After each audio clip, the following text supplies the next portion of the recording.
A Secretaria Estadual de Saúde registrou nesta quarta-feira 2.480 casos da Covid-19. Entre os casos confirmados hoje, 134 são casos de síndrome respiratória aguda grave e 2.346 são casos leves. Pernambuco totalizando, nesse momento, 388.507 casos confirmados da doença. Também confirmaram 63 óbitos. De novo, óbitos do ano passado, no registro das 24 horas. Isso, inclusive, depois o Ministério da Saúde vai ter que rever para fazer a estatística direitinho para a gente saber como está a pandemia estado por estado. Isso não está acontecendo só em Pernambuco, não.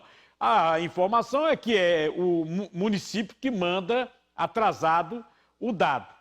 Ou seja, as cidades estão mandando de forma atrasada o dado, tá? Você vê, neste momento, nós temos óbitos desde o dia 25 de novembro do ano passado. Desde o dia 25. No momento, também o Estado totalizando, você vê, 13.380 mortes pela Covid-19. Os números ainda estão muito altos. Olha a variação da Covid nas últimas semanas no Estado. Você vai vendo aí no nosso gráfico, tá? Pernambuco continua registrando mais de 2.000 diagnósticos positivos para coronavírus em 24 horas. Esse é o dado que mais importa, até porque a questão da mortalidade, eu vou falar também, mas na questão da mortalidade, ontem, inclusive, a doutora Ana Brito lembrou para a gente isso aqui no programa, tá? Numa falinha que ela fez aqui para o nosso programa. Ou seja, esse dado aqui, ó, 2.480, 2.840, esse dado é que preocupa, porque é muita gente ainda infectada. Então, é muita gente em 24 horas infectada. E daqui a gente não corre. É gente infectada pelo menos em 72 horas, segundo já disse para nós aqui o LACEN, que é o laboratório que faz essa análise.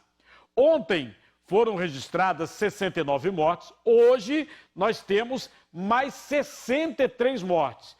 E o recorde diário de mortes no ano de 2021, dia 14, você vai vendo aqui no nosso gráfico, foram 83 registros de óbitos no dia 14. Mais de 27 milhões e 100 mil pessoas receberam já a primeira dose da vacina contra a Covid no Brasil. O número representa 12,83% de toda a população brasileira. Lembrando para vocês que o IBGE trabalha com o número de 210 milhões de habitantes. Lembrando também que, neste momento, no mundo, estão sendo testadas essas vacinas, inclusive as que nós estamos tomando aqui no Brasil, para pessoas menores de 18 anos, tá? Para menores de 18 anos. Mas é da população total, viu? Isso é da população total. Já a segunda dose foi aplicada em mais de 10.700.000 pessoas, cerca de 5,06% da população do país. No total, 37.981.703 doses aplicadas em todo o Brasil.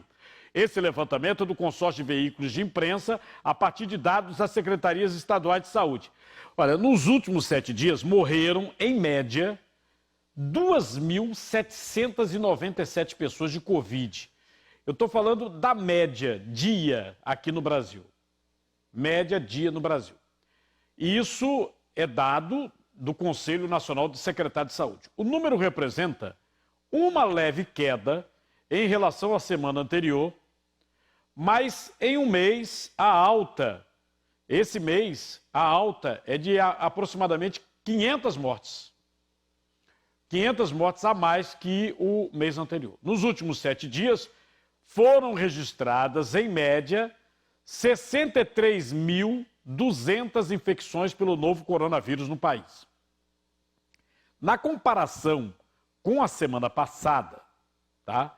A queda já supera 8.000 casos. Ou seja, nós estamos aí num período já de queda, mas não deixa de ser o que os cientistas chamam de um platô. Um platô indesejável, porque o número de casos é alto e o número de mortes também. Em 30 dias, a curva de registros caiu em mais de 9.000 contaminações. A morte do cantor Augusto César acende um alerta sobre a relação da comorbidade aquelas doenças pré-existentes que a gente fala sempre aqui, e a Covid-19. O artista era diabético. Para se ter uma ideia, como ele não gostava de hospital, ele não cuidava. Num primeiro momento, teve também uma insuficiência renal grave. Isso também fez com que o estado dele se agravasse. Eu vou conversar sobre o assunto com o endocrinologista Fábio Moura. Doutor Fábio, boa tarde. Boa tarde, Cardinô. Um prazer estar falando com você. Parabéns pela prestação de serviço à população de Pernambuco. E aproveitando o momento para dar os meus mais sinceros pêsames à família do Augusto César, grande tricolor, quem eu conheci no Arruda, grande artista pernambucano, e a todas as famílias enlutadas com essas perdas pelo Covid aqui em Pernambuco e no Brasil. Doutor Fábio, é uma situação impressionante o que o filho do Augusto César relatou aqui, né? Porque o Augusto, ele era diabético, mas só verificaram a diabetes dele no hospital. Agora, nesse último momento, tá? Outra situação, ele começou com febre, 2 dias com febre, só foi para o hospital quando apresentou a perda de olfato, perda de paladar, e tudo indica, como ele não estava entendendo muito o que falavam, ele já estava com oxigênio baixo. Essa situação dessas comorbidades, principalmente diabetes, gravíssimo, a pessoa convive e não sabe, como é o caso do Augusto César, não procura o tratamento. Como é que é essa situação, essa relação diabetes-Covid, doutor? Cardinô, primeiro, metade dos pacientes com diabetes, isso é uma estimativa conservadora. Metade dos pacientes com diabetes, com glicose alta no sangue, no Brasil, na América Latina, de um modo geral, não sabem que tem diabetes. O diagnóstico é feito durante o internamento por uma complicação, exatamente como aconteceu com Augusto César. Diabetes pode não dar sintomas claros. A glicose, mesmo estando alta, às vezes 250, e a pessoa pode não sentir nada. Normalmente começa a urinar demais, beber água demais, perder peso sem causa óbvia, ter uma coceira sem causa óbvia. Então, existem algumas manifestações atípicas, mas nenhuma é característica. A pessoa tem que estar atento e o ideal é que faça realmente esse rastreamento. Quem já entrou no isenta, quem está acima do peso, quem tem história familiar de diabetes, quem tem triglicerídeo alto, quem tem qualquer situação disso aí deve estar atento a essa possibilidade. Essa situação que o senhor relatou, né, até para chamar a atenção de todo mundo. Às vezes a pessoa vai toda hora no banheiro, né, e aí fala que eu bebi muita água, eu sempre arrumo uma desculpa. Aí pode ser a diabetes? Com certeza. Tecnicamente a gente chama de poliúria, ou seja, fazer xixi demais, beber água demais e perder peso sem estar tentando perder peso, ou seja, perder peso de maneira involuntária, é altamente sugestivo de diabetes. E a recomendação é que procure algum local, procure um posto de saúde, procure um serviço médico para confirmar esse diagnóstico. Diabetes, Cardinô, é a principal causa de insuficiência renal no mundo.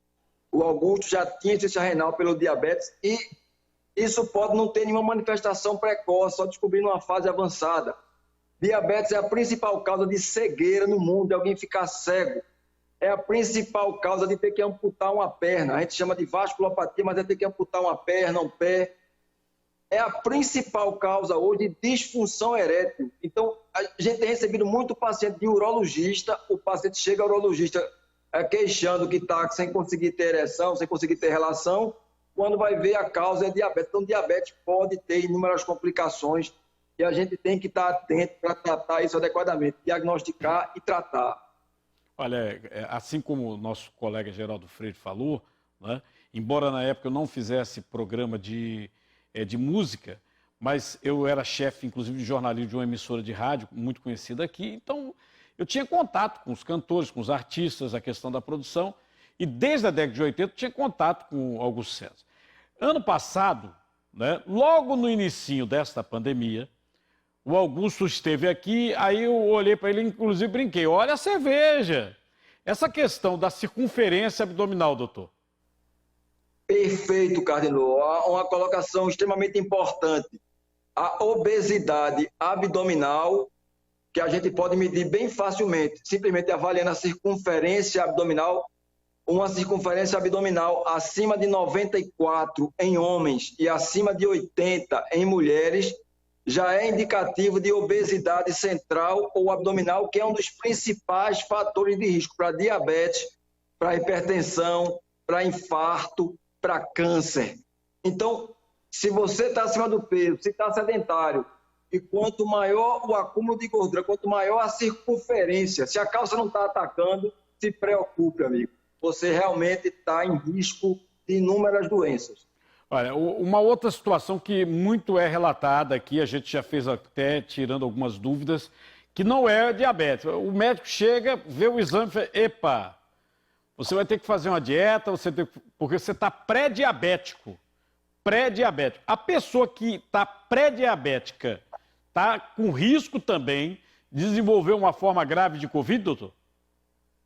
Com certeza, pré-diabetes é uma situação um tanto polêmica. A maior parte das entidades, inclusive a Sociedade Brasileira de Diabetes, reconhece esse diagnóstico. Então, é alguém que não tem a glicose normal, mas não chegou ainda nos valores compatíveis com o diagnóstico de diabetes. Aumenta o risco de neuropatia, de inflamação do nervo, de ter dormência nas pernas, de ficar sem sentir as pernas ou as mãos. Aumenta o risco de doença cardiovascular, aumenta o risco de ter retinopatia e aumenta o risco de formas graves da Covid. Na verdade, o diabetes, o aumento do risco de ter o Covid é discutível. Agora, é inquestionável o aumento do risco de ter uma forma grave, de ter que ir para uma UTI, de ter que ser entubado, de morrer. Triplica esse risco. E quanto mais mal controlada a glicose, pior. Alguém que tem diabetes e a glicose está bem controlada, o aumento desse risco é muito pequeno. Quanto mais alta a glicose, maior o risco, maior a chance de ter complicações, de ter forma grave, de morrer por Covid. A pessoa está diabética, já sabe que está diabética, mas sabe que tem que controlar e também cuidar da questão da imunidade. Como é que a pessoa pode fazer? Se alimente adequadamente, perder algum peso, nenhuma restrição calórica severa, mas está acima do peso, perder algum peso ajuda a diminuir esse risco.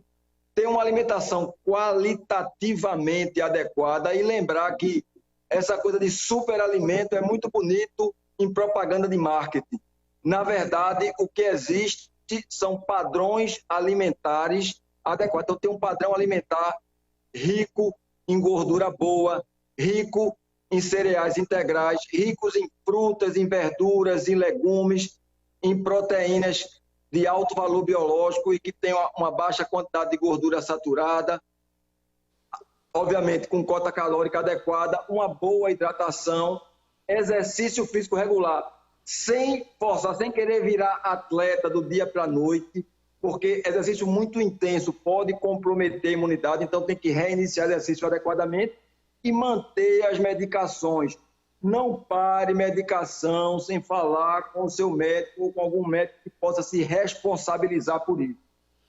Nesse momento, vários estados estão se preparando, alguns até já começaram, mas para vacinar pessoas que têm alguns tipos de deficiência e comorbidades. No caso das comorbidades, o que a gente poderia colocar aqui hoje, o que já se sabe, cientificamente falando, sobre comorbidade que pode agravar o quadro da Covid, doutor?